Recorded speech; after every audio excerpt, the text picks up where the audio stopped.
Millions of despairing men, women, and little children, victims of a system that makes men torture and imprison innocent people. You cannot shake hands with a clenched fist. Produced by a nuclear exchange would be carried by wind and water and soil and seed to the far corners of the kingdom of God, the kingdom of heaven. It's one small step for man, one giant leap for mankind. We're not saying that planet Earth is coming to an end. We're saying that planet Earth is about to be refurbished, spaded under, and have another chance to serve as a garden for another civilization. Most of the people in here are just your reflections. They're your mistakes. 1776 will commence again if you try to take our firearms. 1 million of the planet's 8 million species are threatened. You are what you repeatedly do. Therefore, excellence ought to be a habit, not an act. Your lives and the credibility of the United Nations is at stake. Epstein didn't kill himself. The reason this is such an interesting time is not only because we're on the threshold of the end of this civilization. They're trying to take you out with bullshit. The experience of the past 2 years has proven beyond doubt that no nation can appease the Nazis. To those who can hear me, I say, do not despair. The misery that is now upon us is but the passing of greed, the bitterness of men who fear the way of human progress. The hate of men will pass, and dictators die, and the power they took from the people will return to the people. And so long as men die, liberty will never perish. In the language of the U.S. Department of Defense, these are unidentified aerial phenomena. Roswell's a very interesting place with a lot of people that would like to know what's going on. There is very compelling evidence that we may not be alone. This is the Garden of Doom. Welcome everyone into Garden of Doom. This week we have Ken from the By the Fire podcast. So I'm really excited to have her in the show. She's coming to us from the UK. We record usually around 1 o'clock Eastern my time, so she's given her evening to us. So thank you very much, Ken, and thanks for coming into the garden. Oh, thank you for having me. Thank you so much. Yeah, my name is Ken, and host of By the Fire podcast. And on this podcast, I love to talk about mythology from across the Black Diaspora. Like Jeff said, I'm from the UK, but I'm originally Nigerian, so it's quite nice to research about mythology and spirituality from my culture, but also learn about the vast things that's out there in the world as well. So yeah, it is the evening. It's around 6 o'clock now, but the sun's out, so it's nice. I didn't know you had sun in Britain. That's great. You know what? I don't know either. I didn't know either. Fair enough. So very excited to get her on the show because, I mean, this show has always wanted to have lore and mythology, and we do, but, it's been not difficult, but it's been a challenge to get folks who can tell the stories firsthand, authentically, it's from their hearts. And I'm working on that and have success periodically. But with the variety of the show and with the guests that I book, and frankly, I overbook, it's been hard. So folks, this is going to be a treat. And Ken and I, we did not prepare. She actually said, do you want me to give you a list of what I'm going to talk about? I said, nah, surprise me. So everything you hear is going to be on my end anyway, extemporaneous. But I'm hoping that we will validate our suspicions that we're going to hear a lot of similar types of characters, and things. So sure. With no further ado, Ken, take it over. You're the lead. Yeah, I mean, we were talking earlier about how there are always similar tropes that are in mythology. So there are always witches and vampires and, succubi and soul eaters. And I think I'll start off with like a vampire. Which one should I talk about? Gosh, there's so many. So many. Let me have a look at what I have in my head. So the succubi is the female version of sort of the demon or spirit that comes to you in your bed and basically the excuse for the wet dream, I guess, but it seduces you and eventually takes your soul. The incubus is the male version. Is that correct? Mm-hmm. Yes. So like an example I can think of is called the ciguapa. So that literally means guapa is Spanish for beautiful. Shout out to my school learning Spanish. And she's from Dominican Republic, which is in the Caribbean. And her backstory is that she will seduce men who then see her as beautiful and then lead them into the mountains. And then eventually they'll actually engage in, what's the word? They'll engage in fun. I don't know if this is a PG podcast. And oh, then, no, you can curse if you want. Okay, so they'll have sex. And then... sex is not a curse. I know. Here, I'll make it easy for you. Fuck. So then now you know. Now everything is everything is available to you. They do that, and then eventually she kills him. And one cool thing about her, which I've noticed in a lot of mythology, is that she has backwards face and feet. So you'll look at her, and she'll look completely normal. She's very beautiful.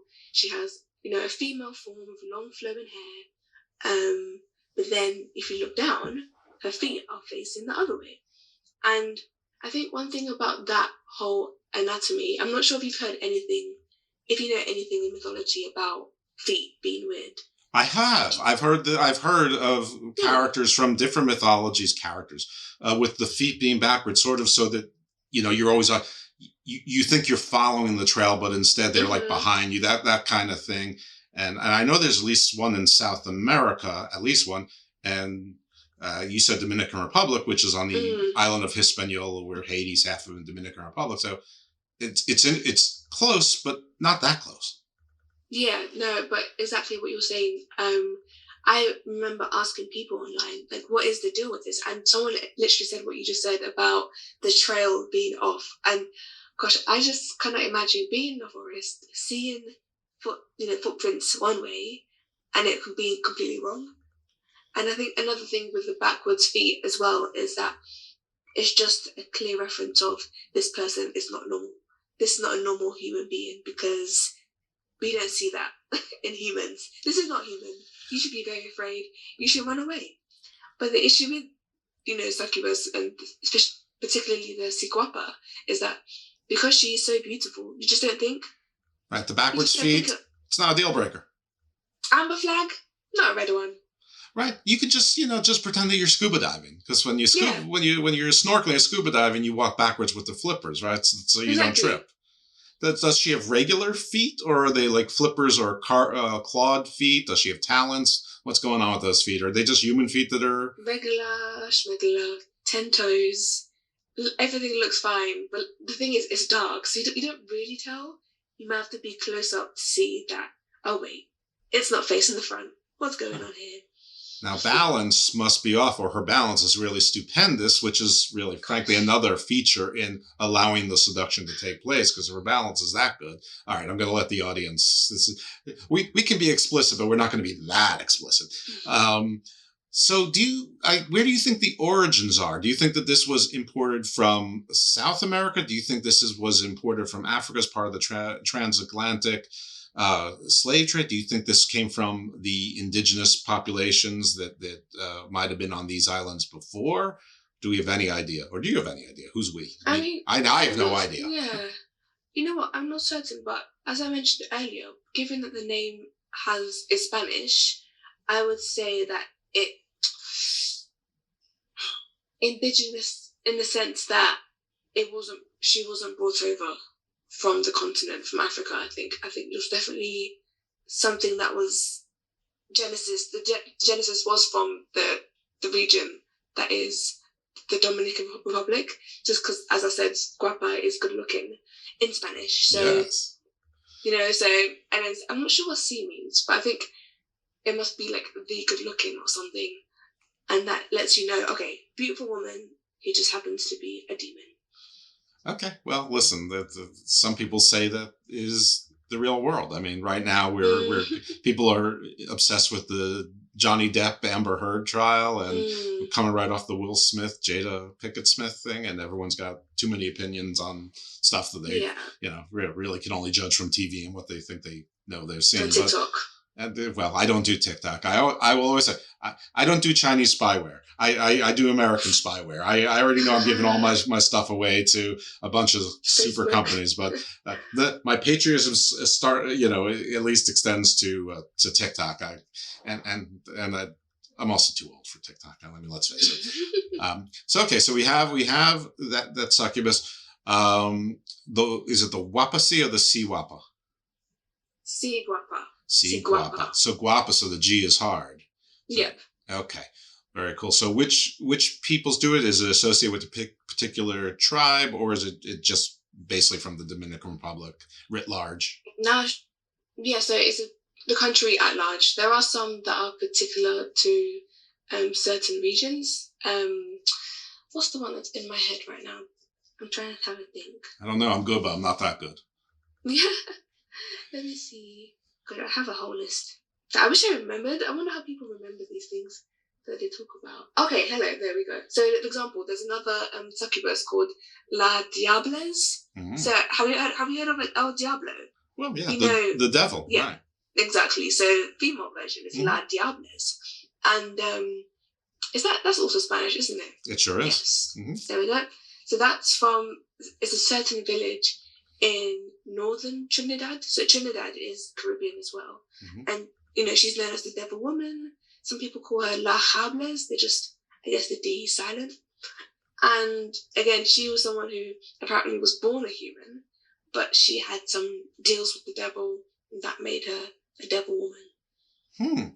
That's almost similar to some vampiric legends, but there's a bunch of stuff like that where you trade your soul for powers or great beauty.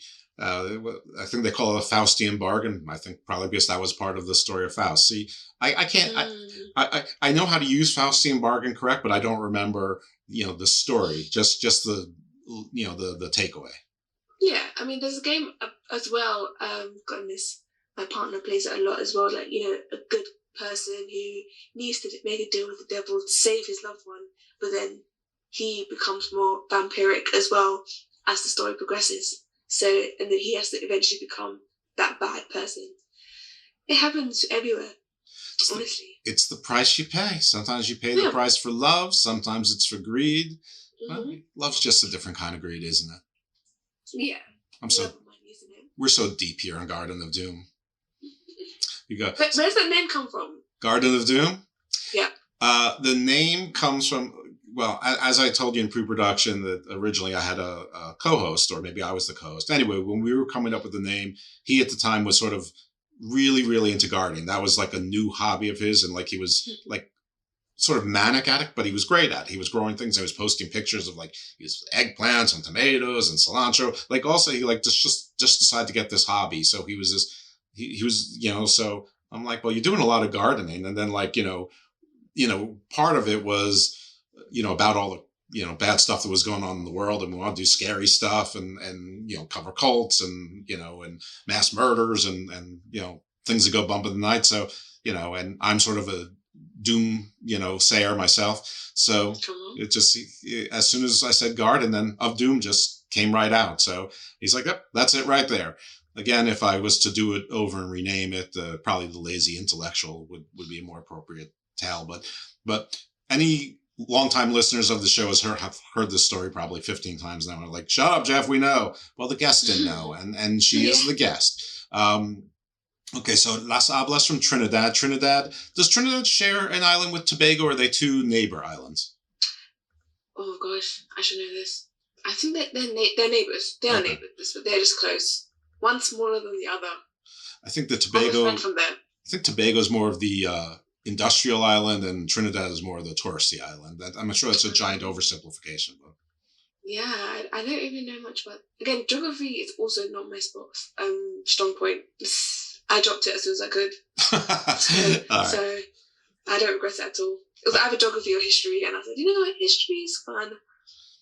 Okay, they both play into our show, but I will stop asking you Picayune geography questions unless you offer stuff, because I don't want to have gotchas. All right, who's next on our list? So let's see. Should we talk about? I don't know if you know this one. She's called Mami Bata. Have you heard of her? No, Mami Bata.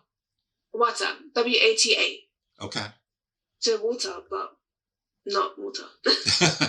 So she's quite mainstream, actually, I think, amongst Black people in the diaspora, because, you know, she's from Nigeria, and basically she is Mother Water. So she's thought to be the goddess, again, of water, and she like represents like female sexuality and just like empowerment as well. But the thing is, so she's always in the water, and there's one anecdote that I know is that this family went to a beach, and it wasn't even in Nigeria, I think it was in Haiti, and just this girl disappeared, and it was thought that she was in the water with Mami Wata, and I think she came back and was a bit different, but it was just very suspicious. So there's always scares about mermaids and about being by the ocean because of women like her. So this is a Nigerian myth or story, yeah. But she went to Haiti, so that story has to be relatively new, because I mean Haiti wasn't necessarily known to Nigeria. I mean, I'm not sure exactly when, but probably the last 400 or 500 years. Yeah, I mean, it seems as though worship of her seemed to have started around 1900s in the south of Nigeria. So it started to have depiction of her through like idols, for example, in the early 20th century. I don't know why that surprises me, because again, I guess it's just because we're so, I'm using the word modernized in just a generic sense, because I can't think of a better word right now, and I don't want to have dead air while I'm trying to think of a better one. But we don't think of other things other than like some versions of monotheism, or maybe Hinduism or Buddhism, appearing on the conscience or developing over the last 100 or so years. But why? I mean, why wouldn't other myths and things? I mean, everything arises something, and at some point, and not everything needs to arise, 3,000 or 5,000 or 10,000 years ago. So some things come newer. So I don't, I was surprised, but now, everyone can hear me, sort of wrestling with myself right now as to why I thought that. I don't know, but that's interesting. I got what you're saying. To be fair, though, I'm just trying to think. She's not part of, because there is the Yoruba religion, so that's an ethnic group in Nigeria. I'm sorry, what's the word again? What's the name? Yoruba. Okay. So Y-O-R-U-B-A. Okay. Americans call it Yoruba. I'm not sure if you've heard that. Like Aruba. But yeah, Aruba, but with a Y. Mm-hmm. But so Yoruba, and that is thought to be the oldest religion. So really predating the big ones. Tell me a little bit about I know this isn't what we were preparing to, but what is the Yoruba religion? I don't know if I pronounce it correctly. Probably not. But. Yeah, I mean, so it's a religion that has deities, but we don't call them. I think worshippers don't call them gods and goddesses. They are orishas.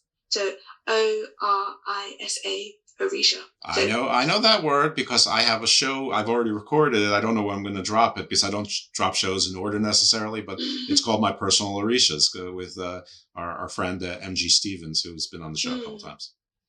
Yeah. So what's that going to be about? It's going to be sort of her journey with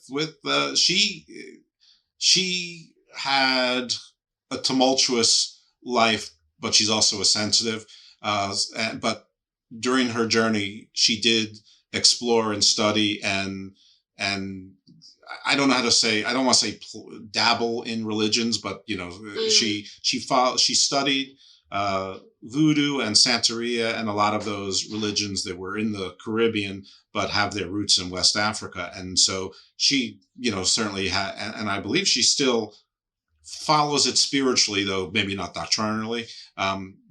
The show will say more, but yeah, she had a part of it was her that she had, a relationship with a particular Orisha.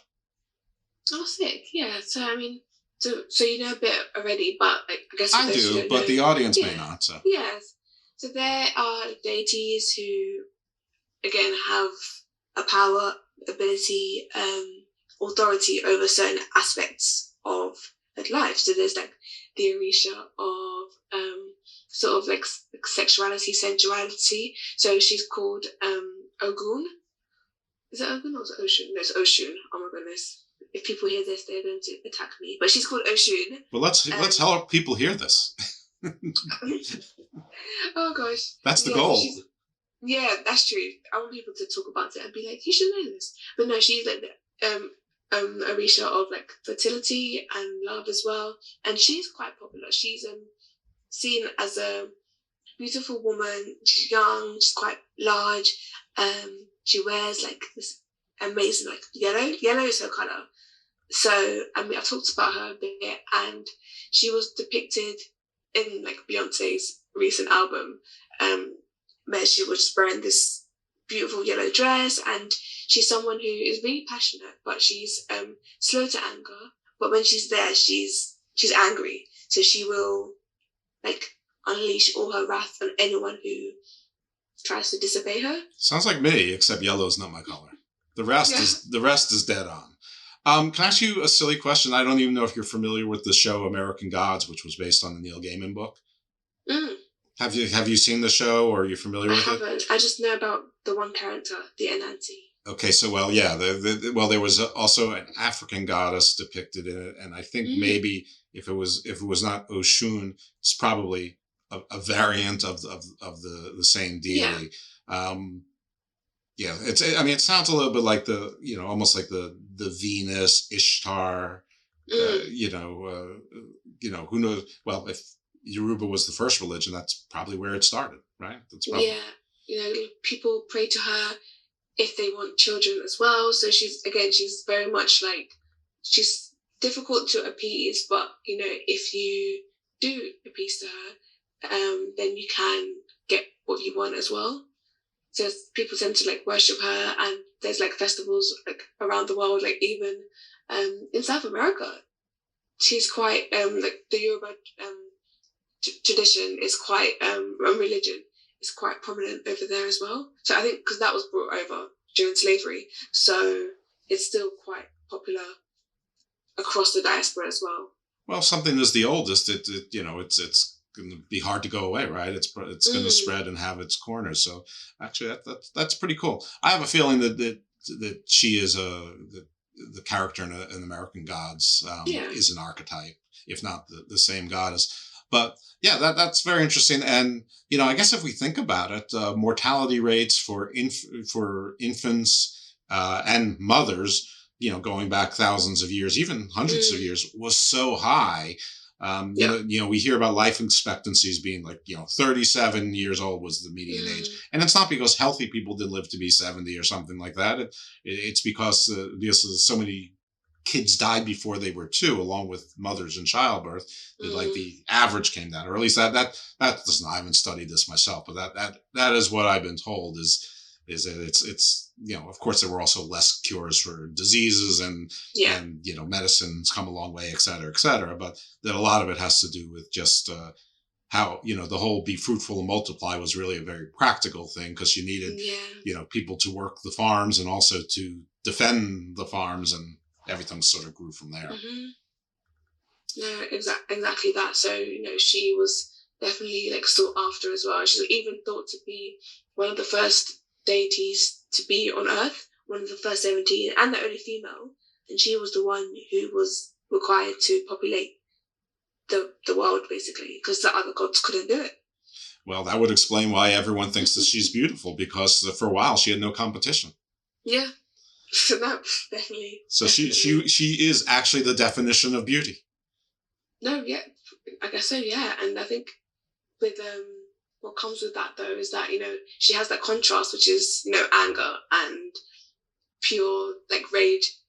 But it's justified, I think. Did she have the rage before she started having other females, or did it come after human females came into Earth?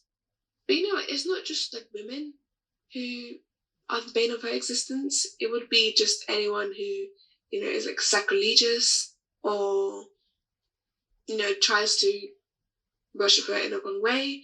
So yeah, like for example, if you make a promise to her and don't keep it, then she will just take back whatever she's given. So for example, if you try to you say, "Oh, I'll do this if you give me a child," and then you don't, then she'll take umbrage and revenge. I get it. I understand that now. But what I meant is that, was she sort of happy-go-lucky when she was the only woman and all the gods came to her to, or all the, not gods, the other Orishas, and then the original men came to her, and, she had no competition. She was happy. But then she gave birth to 50% women or somewhere in that neighborhood. And then there were other women as they grew up and got beautiful too, that, that she had competition. Is that why she got mad? Not that her anger couldn't be, directed in any direction, but did it come then, or was this her when, in the immortal hazes of time, when, from whence she sprang before there was other life? Well, did she emerge with a bad temper? That's a good question. That's something I don't know. Okay. I just feel like, well, you're welcome. Yeah, something for someone to think about as well. I cause headaches. That should go on my gravestone. I cause headaches. No. Well, good. So you can look into and you can put on your show when you find out the answer. If there is an answer, I mean, it may be lost to the annals of time. Yeah, as in, I'm sure there's research out there about it. So far we've had a lot of female deities who, have various methods of seduction and being really attractive and being dangerous. That's certainly an archetype and a trope. And I have no issue with coming back to plenty of those as well. But do we have any dudes? Are there any male gods, or do we have any monsters that maybe don't conform to sex in a traditional sense of I know nowadays that we don't talk about gender, but just for the sake of simplicity, that are not either male or female. They're neither of those things, or it's just not part of their story, like a giant flying dragon. It doesn't matter whether it's a man or a woman, right? Yeah, so there are spirits that are like that, and there are creatures. So we can talk about both. I'll start with spirits because why not? So, for example, there's the Akudaya. So these are supernatural beings who basically they were killed. They were killed. They didn't die in natural causes. So they're not. What's the word? They're not settled. They're not satisfied. So they're ghosts, basically. Mm-hmm. The whole idea of ghosts, that ghosts who exist, they have an untimely death. They have matters that they still want to settle. So that's similar with the Akudaya. Where are they from? Yeah. Sorry? Where are they from? What culture? So they're from Nigeria as well. Okay. And the name means to die and reappear. So basically reincarnation, but it's not human reincarnation as a ghost. So yeah. Can I ask you a question about Nigeria, not proper. So when we say from Nigeria, are we talking about the borders of the country Nigeria now, or more like the historic? If I understand correctly, and I probably don't exactly, but I know that the river Niger is there, and sort of everything sort of south and west of the river Niger, I think for a while was sort of considered Nigeria. Yeah, I think it's more.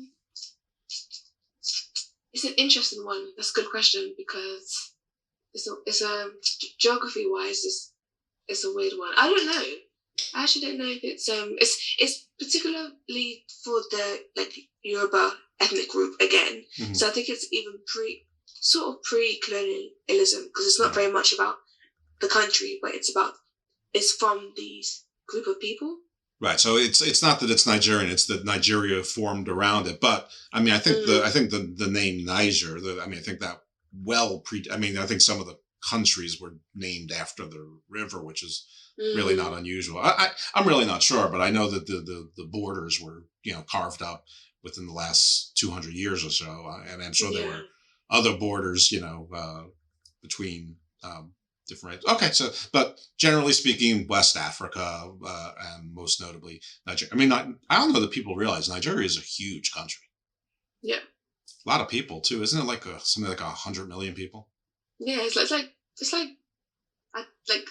top 5 most populated or something. Maybe the highest populated black country in the world. A lot of people. I think it's far and away the most populous country in Africa. I think Egypt is a distant second. I might be wrong, but I think so. Yeah, no, it's very densely populated. Because it's big in size, but even then, just so a lot of people there, and then they have their own cultures. And the Yoruba people are the largest ethnic group, and they've been there like forever. So they have a lot of their culture still saved, written down, passed on. So that's why like a lot of things that I say are from those people. I'm not from that group, but it's quite interesting to learn about it as well. Very interesting. Very cool. Yeah. So So we have this spirit, and so also from that area, and so so remind me the name of this spirit. Aquadaya. Aquadaya. That is a great name. It's. I mean, it sounds like a bottle of water almost. Yeah.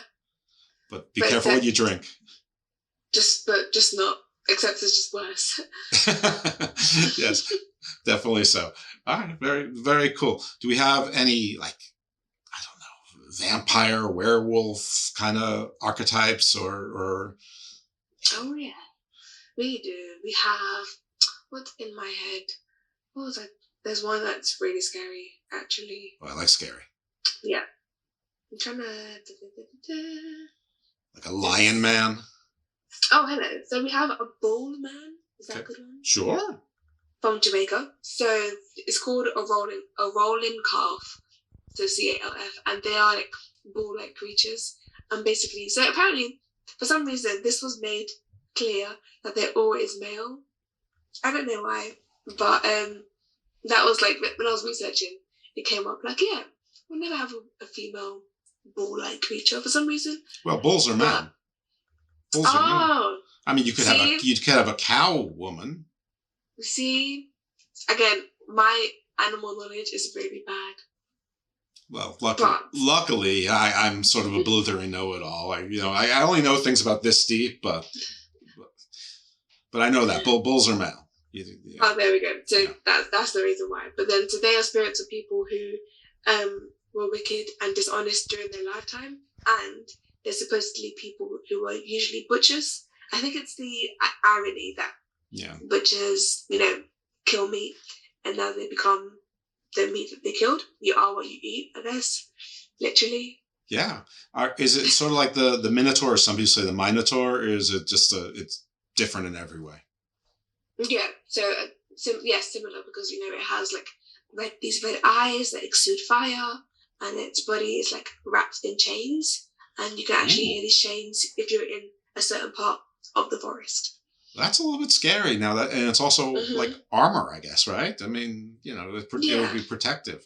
Does the bull man have aids like the pig man, the goat man, the chicken man? I mean, I'm not trying to be funny. I mean, like other animals that people traditionally killed and ate, domesticated and ate, or does the bull man walk alone? As in, are there other similar creatures to him? Other similar creatures? Is he solitary, or are there groups of bull men that come around, or is he's territorial? He takes care of his own business. Oh, solo. Solo. So. You'll be at a crossroad, and in the distance you'll just see one, two pairs of red eyes, always by itself. I think just because it's just doomed to a life of solitary because of what it's been doing when it was alive. Aww. It's a little bit sad. I would like to be friends with the bull man. I mean, of course, we would commit horrendous evil together, but... To be fair, it's kind of sad. So it's interesting because the way you can, escape it is they are apparently terrified of being beaten. So if you hold a whip and threaten it with your left hand, it will scare it off. So it does have, a soft spot. It sure does. So, yeah. So it would be... I said scary, didn't I? And then I ended up with this cute, not scary bull. Well, that's all right. Well, no, I mean, bull. I don't think it's little, but everything has an Achilles heel.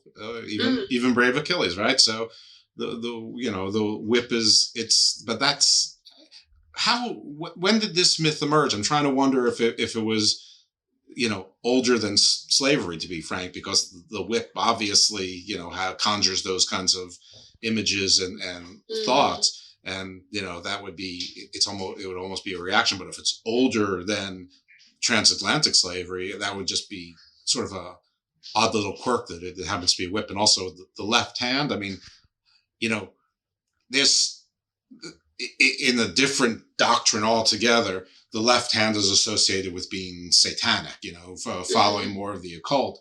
And I'm just wondering if somehow if there's some relationship here somehow, somewhere to the left hand. But I know that I said a lot there. Do we know the age, and is there any relationship with the whip, or is it just that's just the weapon that is its weakness? Yeah, I mean, you know what? I'm not 100% sure. I don't want to say an answer and then it's wrong.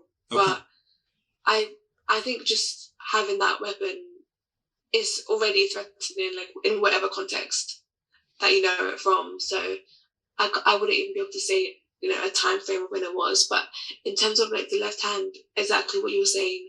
I know, like in my culture, you can't even, where I'm from, you can't even pass something to someone with a left hand because it's just, they won't take it. That other person will just be like, what if you're a lefty? No. I mean, are you an outcast immediately? Yeah. But I mean, what about like, I'm sure in America as well, the history of those who were left-handed being terrorized, right? I don't know. A thing I have to look into it. I mean, I remember from The Simpsons, there was the big joke where Flanders started the left-hand store, and Homer berated him, but it became, once it closed, everyone's like, I needed that, the left-handers. Oh my gosh. I don't know. I know in baseball they need left-handed pitchers and left-handed power hitters. But was there never a thing of, in the early 20th century where if you were left-handed, you were like scolded to write with your right hand? Yeah, I mean, there's a lot of that. Just, I mean, the quote normalization, end quote. I don't know if it was deeper than that, and I don't know if it's related to the left hand sort of satanic occult thoughts too, because a lot of the occult in North America came after that. It was sort of 1900. So I don't. Good question. Now you got me. I don't know the answer to that. I don't know the history. And I imagine that whatever we had here in America probably came from where you are now, the UK, and Europe for at least, and possibly, I've never heard anything like that from First Nations here, but I haven't gotten real in depth and haven't been real successful in talking to First Nations folks. So if you're listening, love to hear from you. I don't know the answer to that. Interesting. Something to look into. Left. Maybe one time I'll do a show on just left-handed in general, all things associated with left-handed. Yeah. And remember that in West Africa, that's sort of taboo. And if you see a bull man, at least one in Jamaica, and you have a whip, if you're Indiana Jones and you always have a whip, to put it in your left hand because apparently it doesn't work in your right hand. So a lot of dominoes have to fall to make this bull man vulnerable. I'm still wondering with the red fire eyes and the chains why a whip is problematic, but even the dragon, there's always like one weak scale, Yeah. Always, there's. Gosh, all about a creature. What's this creature called? The Groot slang. Have you heard of that? I have not heard of the Groot slang. So this is South Africa now. Okay. And I can tell you about this one. Origin-wise, I think it came from the Afrikaans because I believe it's a Dutch word. Oh, what a boar! See, get it, boar. What? I got it. Yeah, here we go. So it was. Maybe I have to do it for the audience. Folks, boers, that's what they call the Dutch white Afrikaners. They call themselves boers, B-O-H-R. So I call boer like you're boring. That's my very clever joke there. Sorry about that. Is that how you spell it? I think so. I thought so. I have something else. But you know what? It might be. Well, what do you have? Maybe you're right. Maybe your memory is correct. I thought is it B-O-U-R? You know what? It could be spelled differently in different ways. B-O-H-R. Okay. I have the Groot slang down. I didn't talk about it, but I think it's episode 50 or 52 I did with PJ Black, who's from South Africa. Now, some of you may have remembered the show, or some of you may know PJ Black. He's a professional wrestler, and he was also in WWE under Justin Gabriel for a number of years, for 5 years. And he still wrestles, and he's in South Africa now. But we had a list of creatures, but we didn't go over all of them because we were going to do additional shows in the future. It just didn't work out. We're hopefully still planning that. He's studying something else. But the Groot slang, let's see if I have it right. It's a snake body with 4 tusked elephant heads with ram's horns guarding gems but it can be bargained with. And then I have this word that I'm sure I knew what it meant then. I'm not sure if I just typed it and didn't hit return to make it a new paragraph. Then I have Richtersveld, Richtersveld, which I know veld, I think means like land or field. So is Richtersveld associated with the Groot slang, or did I just not delete enough? It is. Okay. It is. Well done. Do I even need to say more? Yes. Please. No, it's a place. It's in the northwestern corner of South Africa's Northern Cape province. It's a long thing to say. It's basically in the northwest of South Africa. It's a place, and that's where the Groot slang is from. So, like you were saying, it's this lovely legendary cryptid. And the reason why I mentioned it is because, we're talking about all the things that, these creatures are big and mighty, but like you said, they have an Achilles heel. And this one, like you said, it can be bargained with. And it wants gold. It wants money. And I was just like, you know what? Just like the Boers. Yeah. Oh, rewind. And the Anunnaki. Say that again? And the Anunnaki.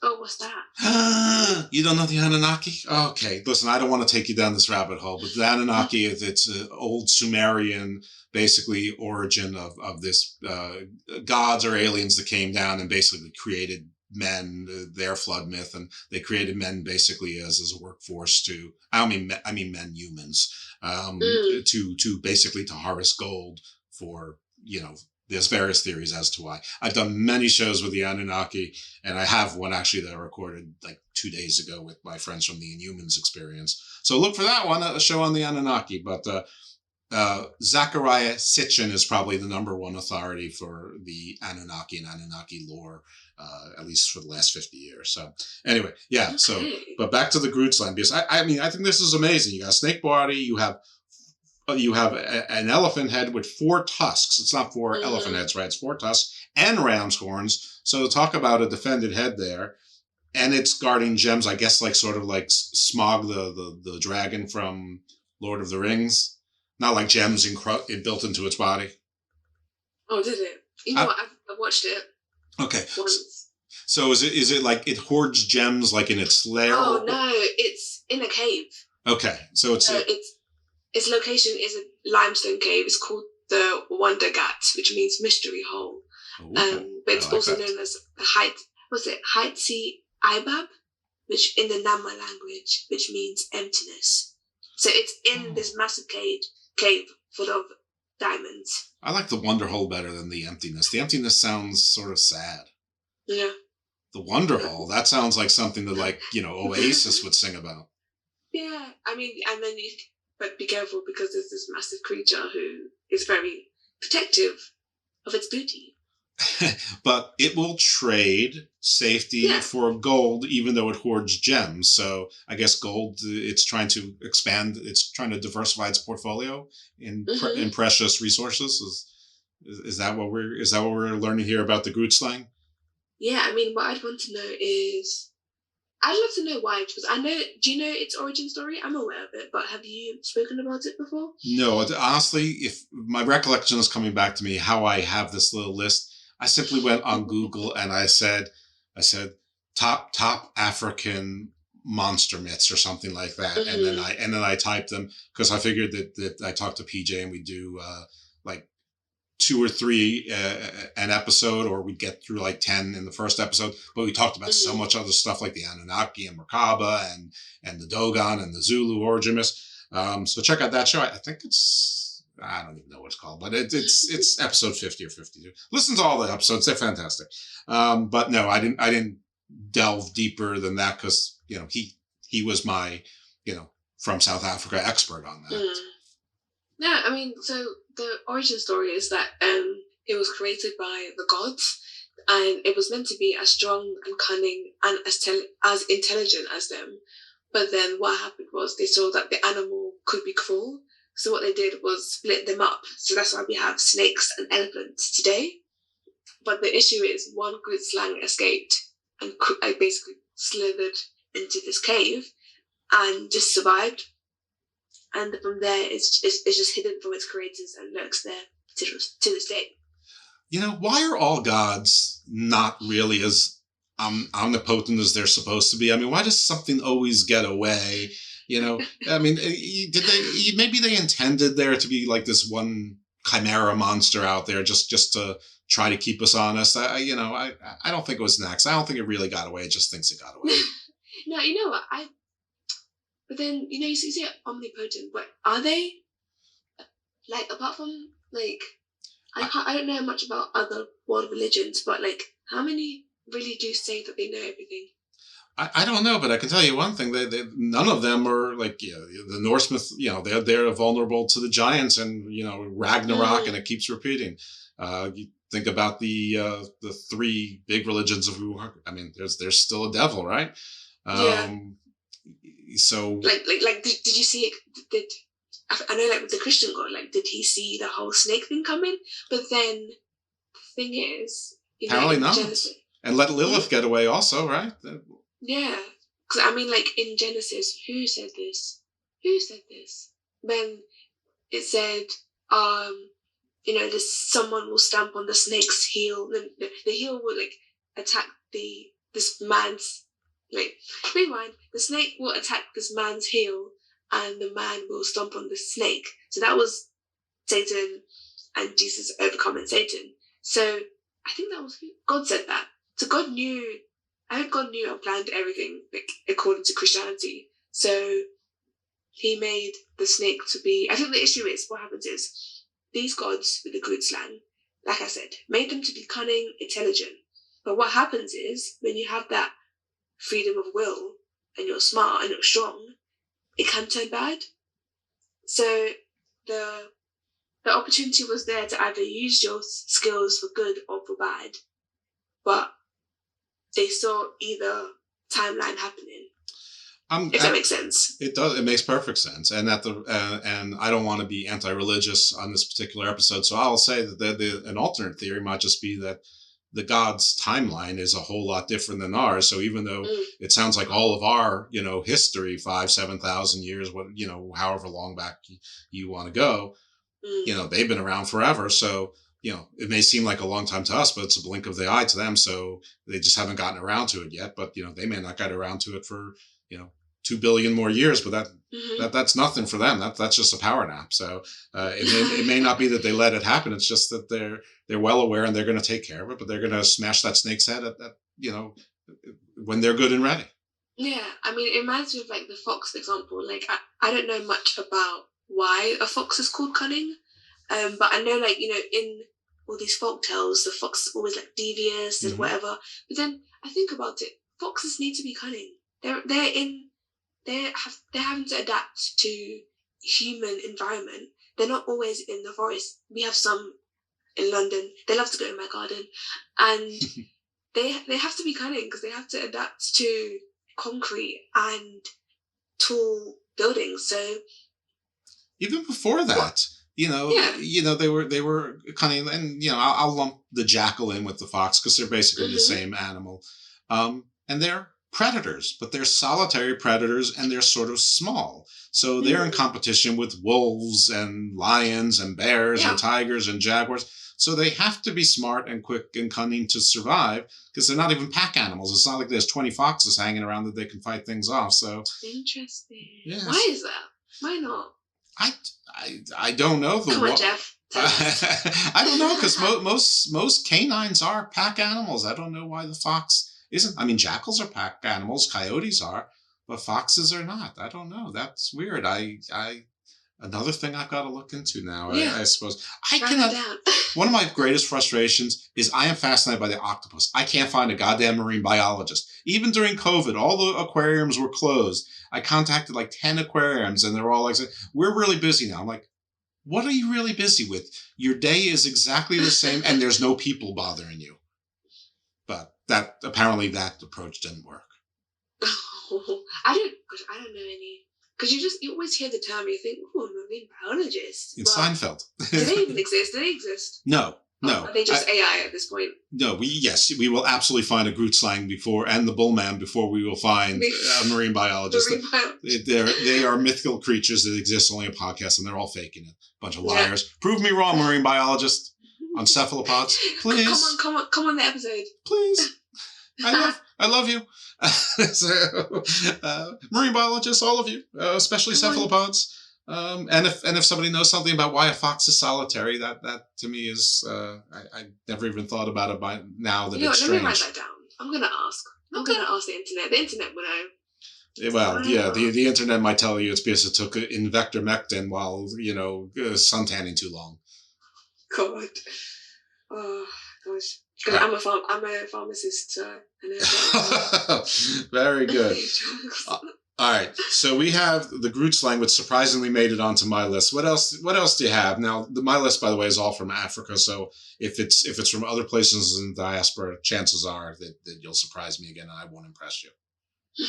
I mean, talking about again like hybrids, I know there is a hyena. Where's he from? I say he, but is it a they? Yeah, let's go with that. Yes, you can have female. Sure. You can have. Sure. There's no really gender thing, but I'll talk about it in a bit. So we have the Boltungin. And I actually mentioned the Boltungin. I have a book. I have a little manual. I don't know if you play games like Dungeons and Dragons and stuff like that. I played Dungeons and Dragons when I was like 12 to 14, which... Man, you should have invested a stock in D&D. It's really big now. I guess I should have. I mean, there's a lot of things that I should have done that I didn't do, and that would be an entire podcast itself. Bad choices Jeff made, but I am still here, and I'm 53, and I live like a 23-year-old, and I'm basically happy as a clown. I love that. I'm 23, so I can't wait to be 53 and just living like how I live now. But that's about more money, I think, hopefully. Yeah, money's overrated.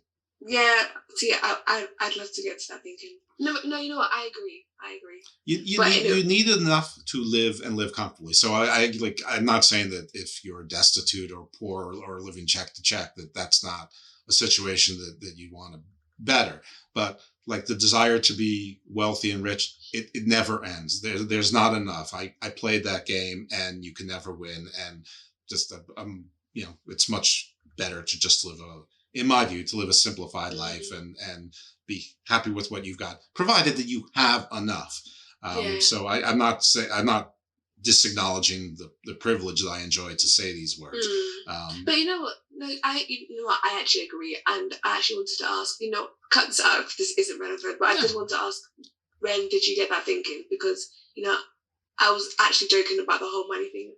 I am the same thing. Like, I want to work part-time, because in my job I can earn enough where I don't have to be on like a higher tax bracket, but I can still earn enough to be okay and not like earn a lot. And I don't know if it come from my upbringing, because we weren't rich or anything, but I do see a lot of like thirst for wealth, and I don't want to hold it. I don't like it.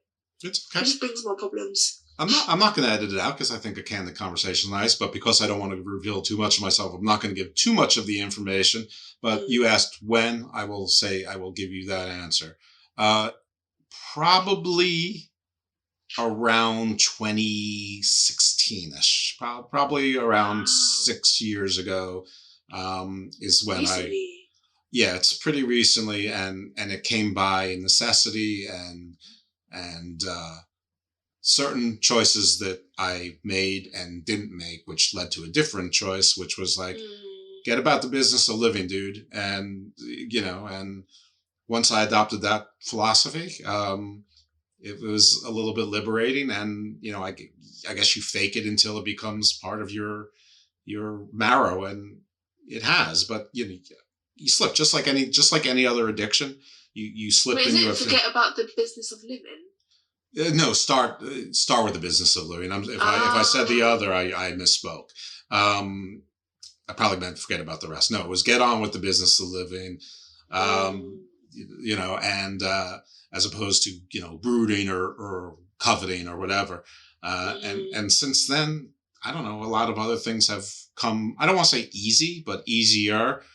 You know, I don't know. I've had like real problems. Not that everyone hasn't, but you know, anyway, overcoming those and you know, whatever it is, it was a middle age enlightenment after a middle age crisis. So you know, sort of cliche, but it works for me now, and I'm having fun, and I, you know, trying to be a little bit creative, and hopefully I'm adding something to this world in some small way. Yeah, no, I love that because you have a following. You said you had a podcast episode that was episode 53, which I want to get there. You know what I mean? So the fact that you've been able to get that far on things with that mindset is amazing, and you always need creativity. I learned like when I did my first D&D Beyond game a couple of weeks ago, and I was struggling with being able to find the creativity in my answers, because you know about the game, it's very much like this situation is happening, what is your character doing? And in my day-to-day life, it's very logical, very patient safety, healthcare. So there's no room to be creative, because creativity can lead to death.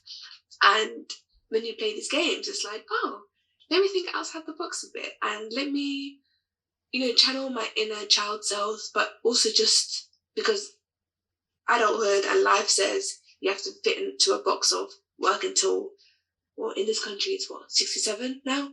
Crazy stuff. And being able to be a creative via podcasting, via gaming, via music, etc. I think it's amazing that we do that. You say 67 is amazing, but part of the compromise with my new philosophy is that I'm pretty much aware that I'm going to work till the day I die. So at this rate, I won't be able to retire until I'm something like 97. Or for those of you who know my real age, until I'm 24,563. Come on, like, I can't. I'm tired already. I've just started. Oh, okay. I thought you were talking about me, which, I mean, listen, in fairness, you've lasted a lot longer than a lot of people before getting tired of me. And then there's others that last much longer. But everyone at some point gets tired of me. Even me, that's why I drink. No, I don't drink. No, I mean, because before like joining today, I didn't know about your work. And when you reached out, I was just like, oh, okay, come on. And then I just haven't had conversations with someone who's older about these things, about like the podcast, and not to be even ageist, but I just love sometimes to sit down and hear their perspective, I think. Well, I've only been podcasting a couple of years, so I think that there's far better people I could put you in touch with who could give you more, you know, especially, you know, at your stage.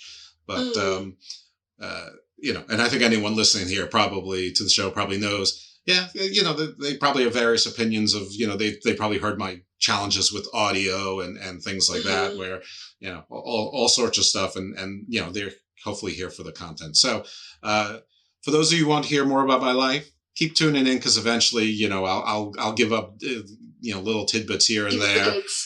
If you really want to, you could probably find it out by looking it up on the public record. There's plenty there.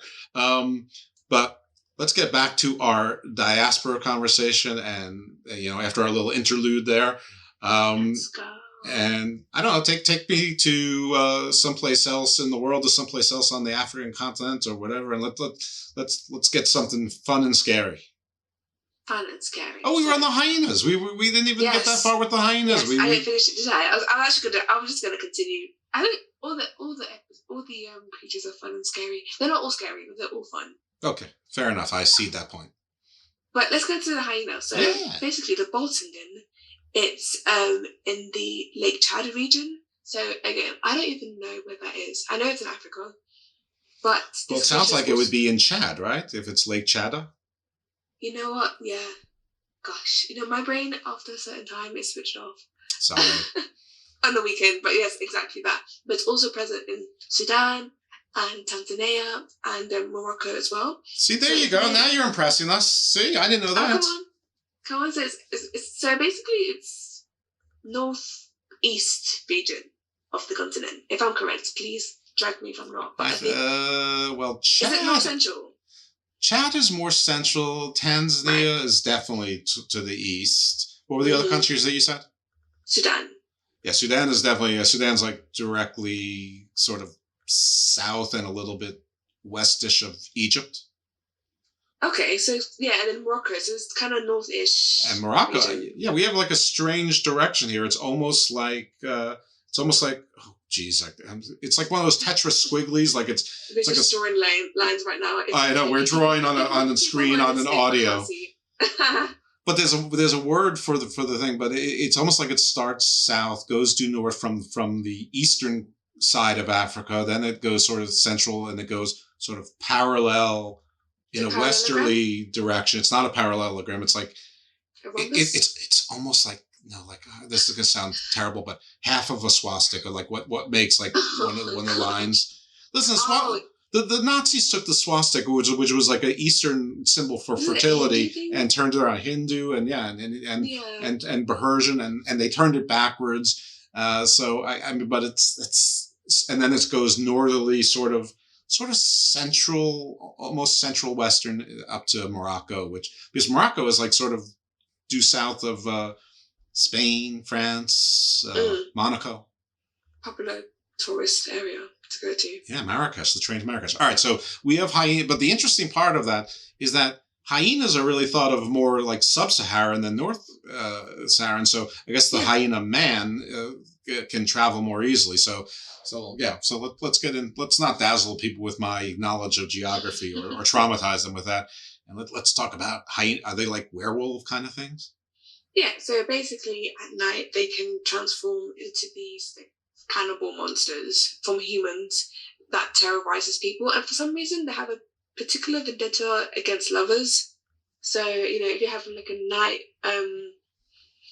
night stroll with your partners, they no. That's a no from them. So if you want to have a midnight stroll, avoid the half of the swastika where the hyena. Mm-hmm. And what's it called? What's the name? Boltingen. Boltingen. That sounds like Voldemort's friend or something. He should not be named. Oh, scary stuff. Are they associated with the phases of the moon, or it's just night?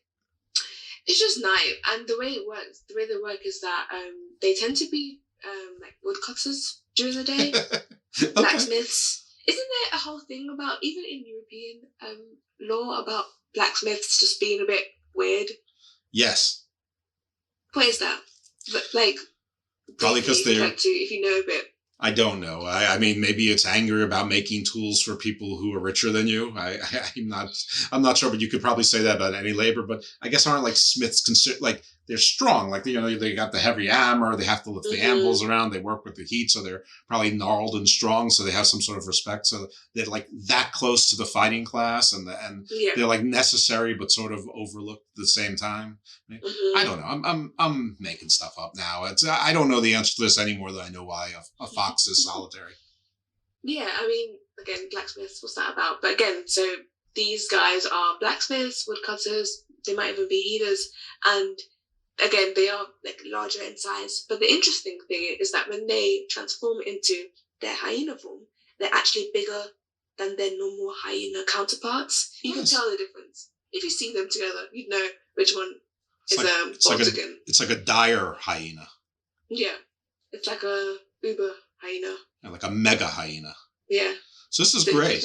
Much more practical than a werewolf, because a werewolf is only during the full moon. This is like all the time. I mean, if you want to kill and murder lovers, which I do, very much. Yes, and they have this ability where what they even do is like they call people's names out at night to lure them away from safety. Whoa, they can talk, so they're like sirens as well? Oh yeah. Oh my goodness. Oh yeah. This is awesome. I think I want to be a Boltingen. Did I say that? Boltingen. Well, Boltingen. do I need to be able to say it to become one? I mean, does it really matter once I'm a hyena, were-hyena? I think you do. Oh. I think you do, because it's like, it means I change myself into a hyena. I feel like you have to say it to be able to change. So it's like He-Man, you have to say, I have the power. or like Captain Marvel, you have to say Shazam. Oh, do you actually have to say that? Yeah, as far as I understand, yeah. So Boltingen. I did it wrong. Bolton what? Oh, and bam. Bam, and then... It's daytime. That's what went wrong. That's I was literally gonna say like no, it's nighttime. And then the thing is like, so I was kind of said briefly, I've got like a D&D, but not D&D. It's for nerd. Grim. You know the vibes. You know what? I love it. My toe is in the water of that tabletop role playing games, and I'm really enjoying it. But I've written basically a manual about 4 perilous creatures, and the Bolsingen was one of them. And I wrote a story about how basically these creatures, the women, what happens is you find what happened in the story was that this woman was caught digging graves. So this is the Bolsingen, a female one, was digging graves, trying to find bodies in there to eat. And these soldiers were, just patrolling the area, the village, and they saw it and killed her. And then what happened? Yeah, and then what happened was the next day they found basically the dead hyena with like an earring in its ears because that was the female. So I think it's quite interesting how even though when they transform, it's kind of like Hulk. Because when Hulk transforms, doesn't he still have pants, like trousers? Yeah, like purple ones. Yeah. A lot of investment in purple pants there. So she does. So like werewolves revert to their human form, or at least that's what I'm led to believe. So that doesn't happen here. And so soldiers can kill. You can kill a Bolsingen with like what, spears, bullets, anything. Does it require silver or garlic, or just any sort of human weapon can suffice? You need to use a particular spirit. You need to use sort of magic. I think in my story, I think the arrows were like dipped in something like pepper or something. Okay. Just to make it a bit more spicy, and that worked to kill it essentially. I have to look into this because I accept that there's not necessarily going to be invulnerability, but I don't want to be that vulnerable. So like the bullman with just a whip in a left hand, I think I could take those odds. But if like just any sort of human weapons with pepper spray, I'm rethinking my were hyena position. So, all right. So, but very cool on the were hyenas. What else we got? You know what? Leading up to what you're saying, I want to ask you, how patient are you? Because there are creatures where the way you sort of kill them, make them vulnerable, is by making them count each rice particle that's on the floor. Could you do that? Like a bag of rice, just like. Do I get to sound like the Count from Sesame Street while doing it? Oh my god. Did I watched Sesame Street, but I don't remember it. Oh wait, the Count was the vampire, right? Right, he's counting. The Count. Oh my god. A 1, a 2. Can I do it? It's interesting you should say that because I am researching and I'm actually doing the research this time because I'm doing it with a host that she's like me. She's not an expert. We're just both interested. So I've been reading a bunch of stuff about vampires from around the earth. But spoiler, a lot of it's sort of reaching as to whether they're vampires or not. I mean, a lot of the vampires are sort of the same as zombies. They're sort of the same as werewolves or the Boltingen. Anyway, apparently one of the ways that you can stop a vampire is that you put certain things on the ground, like grains of sand in some cases, or grains of dirt, and like they like magically have to stop and count them. So if you put enough down that they have to count them, that you can either get away or it gets to daylight and they have to go back into their crypt again. So so that sounds sort of similar with you said the little grains of rice. So for example, you have again, it's actually a vampire as well. It's a succulent. Have you heard of her? I don't think so, but it's another her, huh? Yeah, so she's basically like a witch and a vampire merge. I don't even know why. Does she even... Oh, no, she does. Okay, cool. So basically, she is from Dominica, she's from St. Lucia and Trinidad. And basically, she works in a way that she flies through the night in search of her next victim's blood, which she needs to refresh her spirit during the day. That is... Well, that's pretty scary. That's pretty cool. Is there any place that you would consider part of the Black Diaspora that like nobody else would think of? Not nobody else, but most people wouldn't think of. I mean, I think normally we think, obviously, Africa. We think in the Americas, the Caribbean. Like, is there any like sort of place that like sort of like maybe oddly became like there's I don't know, like a country in Asia or like, you know, some place in, you know, in Eastern Europe or whatever, where like a large community went and like sort of created their own myth or took it with them, and it sort of morphed a little bit. Gosh. The answer may very well be no. I mean, that's such an excellent question, because I want to know, because, for example, there are a number of us in the UK, but I think the difference with the UK is that it must have been either our parents were born here or our parents emigrated from African countries. So my mum came over here in the 80s. And the thing with us, like, I'm first gen, we just brought our culture over. There isn't really much change or creativity or evolving from what was taught back home. And my guess is that it's because we haven't really been here for 100 years. That's why. Oh. Whereas you have, you know, hundreds of years of Black people in the Americas, they are able to merge and then create their own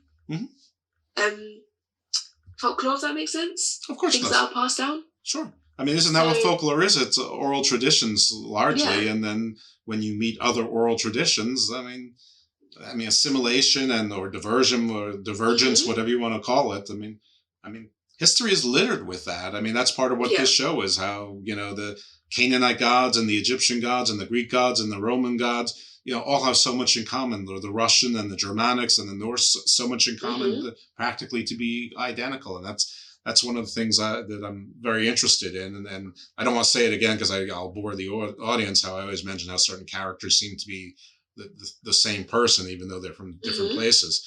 But that stuff interests me, but it doesn't surprise me at all. And the fun thing is to find the path and try to figure out sort of how it happened and say, okay, well, this group came from, let's say, Western Africa, went to, you know, and ended up in Trinidad, and then traveled to Jamaica, and then South America, and then that just infiltrates when you have the Great Migration, and then it's all over America now, not just the South. Right, and then like it meant Catholicism, and so sort of took the names of the saints, or or there was went to India, and there's and so some of the Hinduism got into it, or the I don't know what the Indian panoply. I think maybe it's Vedic. I'm not really sure. I've got to learn that. But like Kali or whatever. Anyway, I love to see sort of the comparisons and you know where, you know, some of them are the same and some different.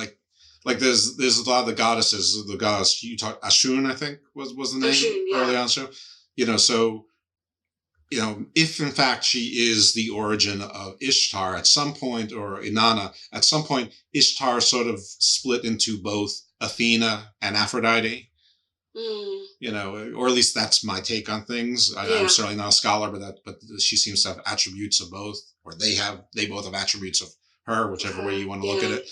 But yeah, I think I think the journey is really cool. And then, you know, sometimes you can make sense of things, but other times things don't make sense. Like, how is the same archetype in, I don't know, Thailand? Like, what's the connection there?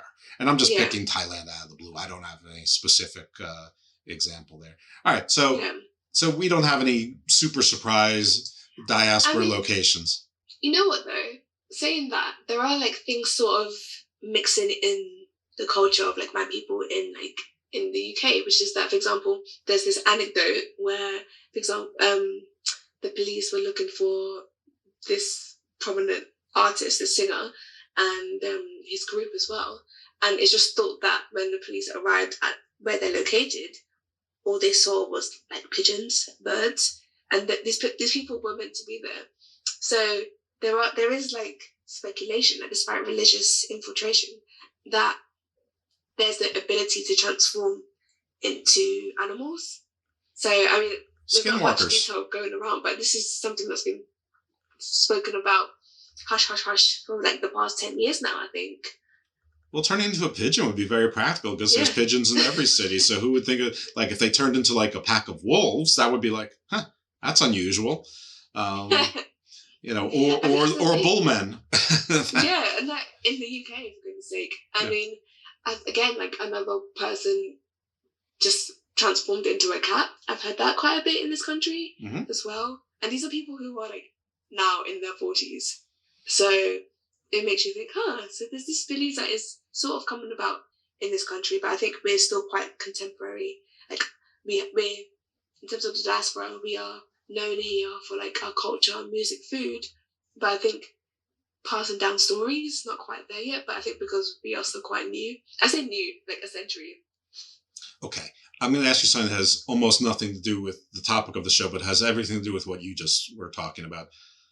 And hopefully you do. Do you watch the show Atlanta? I have. That's Okay. the American show with It is. Donald Glover? Donald Glover That's Jr. it. No, it's not Danny Glover. He's from Lethal Weapon. Okay. So you probably haven't watched the latest episode. Do so and let me know what you think, because Is there a new season out? oh yeah, it just started. There's like 5 episodes, and as usual, it's brilliant. But okay, so here's the synopsis of the plot.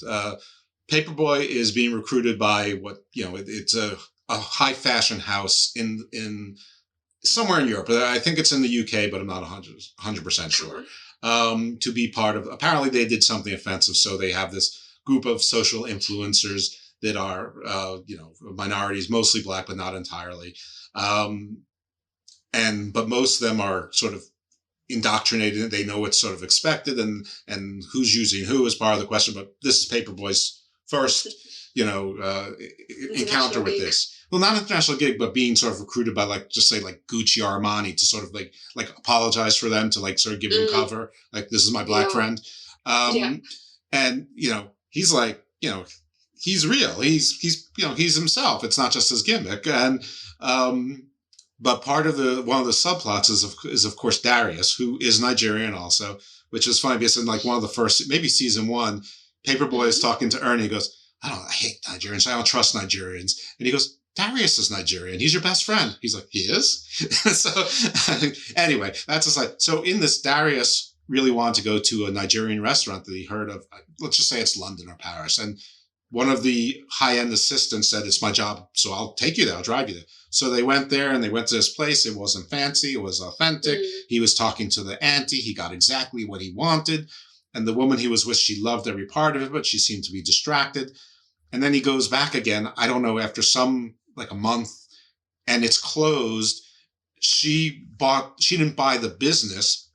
She bought the building from the landlord, and she opened up like a food truck outside, something like Taste of Nigeria. So basically put the authentic one out of business, made it like their own sort of nouveau Nigerian food, which was not authentic. And she wanted Darius to try a dish that she called the Darius, because she put chutney peaches on it, because he's from Georgia, and he threw it in the trash. He's like, no, I'm not doing this. But he felt guilty because he put them together innocently, but he indirectly caused this, like the death of like this legendary cultural place in the UK.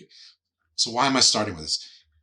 Do you have a delicious UK Nigerian restaurant that you covet and cherish? Oh yeah. Well, don't let any fashion house people into it, because they may ruin it.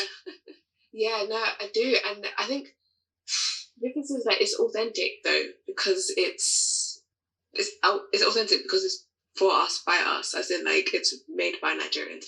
I know, like Fubu, yeah, I love that phrase, but like I know of I think a Caribbean, which is already a broad term to use for food. It's not owned by a Caribbean person, and it's known for its good drinks. I won't say the name, but it's known for its good drinks. But just the food, it's just not very authentic. Right. Sadly. Well, that's exactly what was happening here. So it's sort of like the homogenation of the world, and largely, at the expense of authenticity generally. Anyway, I love that show. Check out that episode. I think you'll know why I brought it up, even in the context of the show and audience. Hopefully you enjoyed that. If not, too bad. So, but we're gonna go with another monster or creature or myth now. So we left off with maybe the band who turns themselves into pigeons, shapeshifters, shapewalkers. So who's next on our hit parade of scary or interesting beings? Yeah, I mean, should we go with like animals now? I mentioned the root slang. I haven't mentioned any more animals, have I? No, just the Groot slang. No, we can go with so it's called a Mokele Mbembe. It's basically from Congo, and it's Lingala for the one who stops the flow of rivers. And I think why I mentioned this one is because it's part of one of my recent episodes, which are basically cryptids. So this creature is something that looks like a sauropod. Mm-hmm. So it looks like a dinosaur, and it's thought to be. But then you think, why would you see a dinosaur in the 20th century? So is that a dinosaur, or is it this creature? I know. Is it Nessie? Hmm? Is it Nessie, the Loch Ness monster? But the Congo version, the Congolese version, perhaps. Oh, well, I mean, the water is water, right? The monster doesn't know what country it's in. Mm-hmm. Who knows? It could literally just travel across. But then it's interesting because it's in the swamps area. Mm-hmm. Is it Loch Ness monster? That's not in the swamps, is it? No, it's in a giant Loch is lake. Yeah. It's in literally Loch Ness. Ah, see, because this one is like more of a swampy creature.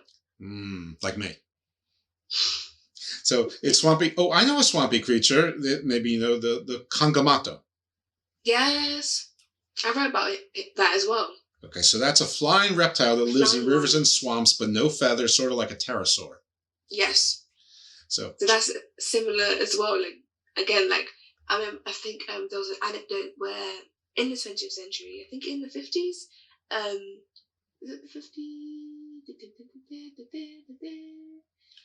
Well, what you're thinking, I know I have another one that's from West Africa, so the Ninki Nanka. Mm-hmm.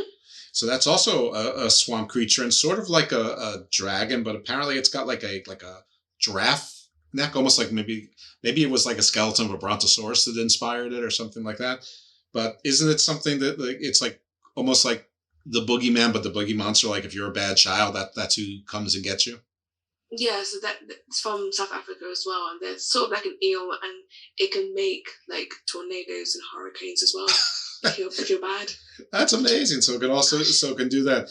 Now I had in my notes similar in appearance to Chinese dragons, which is sort of neat. Okay, is that what this supposedly is? Well, that's what my Google blip said. That doesn't mean that doesn't make it authentic. It could be like the Caribbean restaurant you were talking about, or the Taste of Nigeria that they relayed in Atlanta, where it loses its authenticity and someone just put their similar appearance to Chinese dragons because that's the quickest thing they could come up with in 5 words or less, or 6 words. True. So maybe it's not an appearance to Chinese dragon. You're our expert. You are, a Nigerian one generation removed. So in the stories that you've heard, does it look like a Chinese dragon at all, or is that that's a Google myth? Based on what I know about Chinese dragons, though.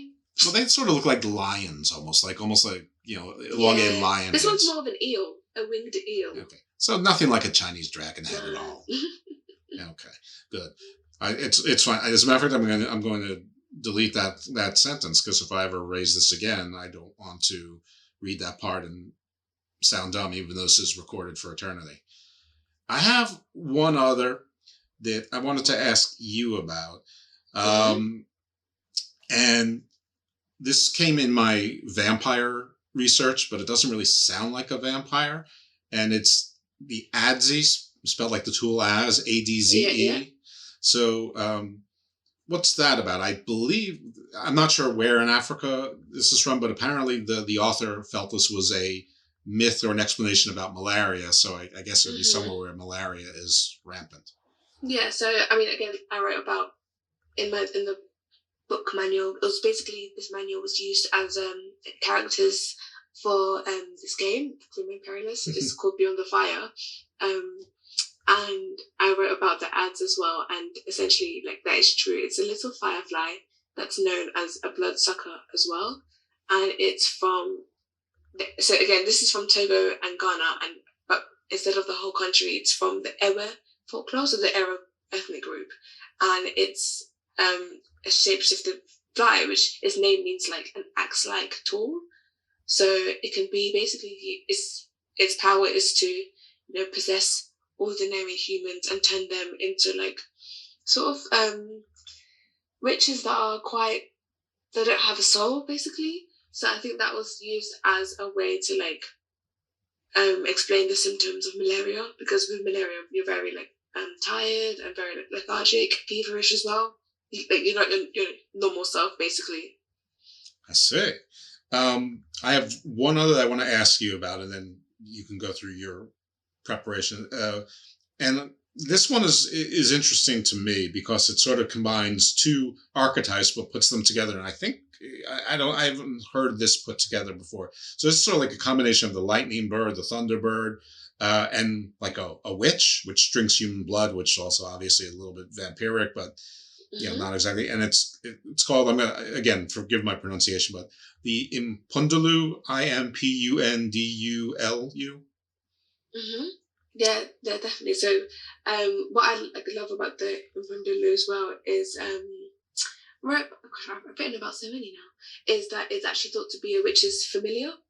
So it does the bidding of that witch, and it's, like you said, thought to be like a vampire bird, and it's something that actually outlives its masters. So it's basically, even though it is quite strong, it still needs to be like tamed by its masters, i.e. the witches and the witches' descendants. And the only way you can destroy it is really by fire. So the firebird gets killed by more fire. Oh, so I was going to ask what happens after the witch is dead. So the witches' descendants are also witches, and they have to sort of train it all over again, or I guess part of the, well, I don't know what kind of parents witches are, but I guess part of their duty should be to train their descendants as adolescents or whatever to have the firebird, the Impundulu, be subservient to them. So that's good. So I could definitely use some of those in my army. I could use some vampiric firebirds. So what kind of, like, what's the strength of the fire needed to eradicate, to eviscerate this creature? I'm talking a blaze, because this creature is so like powerful. It's not just like throw a match or something. I think it's sort of like you need to corner off a section of a forest to make sure it's like completely like surrounded by its fire. So we're talking an inferno. We're not talking campfire, few torches kind of thing. We're talking about it's like no escape kind of situation. All right. Yeah, that could make it into my evil army of the macabre, like my little Castlevania army of creatures. That's anime. I'm hip. I've been told that if you say hip, you're not hip, so that's okay. I'm not concerned about that. All right, give me another monster or deity type that maybe is a little bit different, but maybe something with like reptilian bat wings, like something gargoyle-like, or demon-like. Like what are the, and I know that with the diaspora, that's exactly what it means. Diaspora spread out. But is there any sort of commonality in like sort of like demon myths, and are they tied to, like, do they have corresponding angel myths? Is it dualistic, or is it more animistic in that you have sort of spirits tied, or is it all over the place? I think it's really all over. I think it's more because, again, there's so many religions and things. It's really hard to generalize anyway, because there are some, deities that are linked to religious and like Catholicism. So, for example, there's the Loa of Love in Haiti. So Haiti is known to be a really Catholic country. Yes. So there's in voodoo, there's literally Catholic links between that. So, for example, there's Atuli, who's the would it be Atuli I'm thinking of? Who am I thinking of? There's one, basically, I think it might be Atuli, or there's another like Loa, which means the deity, spirit in Haitian voodoo, who basically is seen with like holding a baby, and that's basically thought of as sort of the voodoo equivalent to like the Mother Mary and Jesus. So like there's that as well. But I think in general it's hard to like say which is it like duality or is it like spirits, because it's really all over. Yeah, I mean, I think if you go as far back as we can with semi-recorded history, basically religions came in two forms. One was the dualism, sort of the sun and the moon, or light and the dark, and the other was sort of animism, often with like, the skies and the earth, or the waters and the skies being the sort of the big dualism, but everything sort of, well, that's what animism is. Everything had a spirit, and that's like Tengri in Asia, and even the Druids in throughout Europe, and the First Nations here, which probably came from Central Asia as well, and in Africa as well. So animistic traditions, religions, faiths are sort of all over the place, and I think they made it into the various paganistic panoplies as well, either directly or indirectly. Yeah, exactly. But I think it's been almost over an hour now. Okay, I'm going to ask you one last thing, because we mentioned him before. Anansi. What do we know about Anansi? So he's a trickster spider. So he's from Ghana, and essentially like known as someone who tricks the gods into like his own biddings. And one thing I love about him is how he became the story, is how he became the keeper of all stories. And I talked about him a bit for World Book Day. And essentially, the way it was on Earth is that all the gods had all the stories up in the heavens, in the skies, and people on Earth were just really bored, nothing to talk about, to think about. So then he just said, no, this isn't right, this isn't on. So he spoke to one of the gods and said, I need the stories to give the people. And what this god said was, you have to give me, the head of a cobra, you need to give me like the arm of like a jaguar. What was the other one as well? It was like, I think it was, what was the other one? Something else that was crazy. Like, I think it was like another snake or a bird that was really hard to catch. So he got them, and then he basically became the keeper of all stories. So I think that's why there's so many stories about him, because he makes them, he creates them, and has them.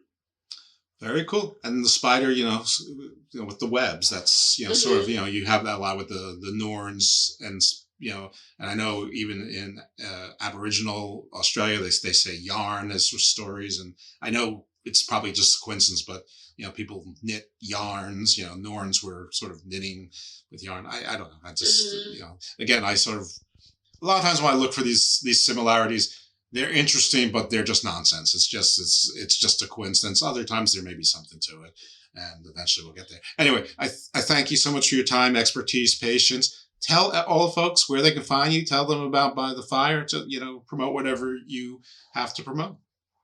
Yeah, I mean, so that podcast is available on Spotify, SoundCloud, YouTube, and Apple Podcasts. And I've got a website called bythefirepodcast.com where I've put all the information, all the sources that I've used for the episodes as well. And, I've also got a Ko-fi. So if you enjoy what I do, you can support financially as well, with as little as like £3. And I have a mailing list as well, and that's where I release extra information about what I've researched in the video form, like a short 30-second video. And yeah, I have other behind the scenes work that are exclusive to my Ko-fi supporters for monthly. So if you want to see behind the scenes, you can get on that. And yeah, I think right now I love doing interviews like this, because I love being able to speak to other people, hear from their point of view, hear what they know, because it just increases my own knowledge as well. So this is me. All right, well, thank you so much for joining us. It was delightful. Folks, support our show. I believe Ko-fi is probably similar to a Patreon. And I think £3 is something like 3,000 American dollars. So it sounds very reasonable.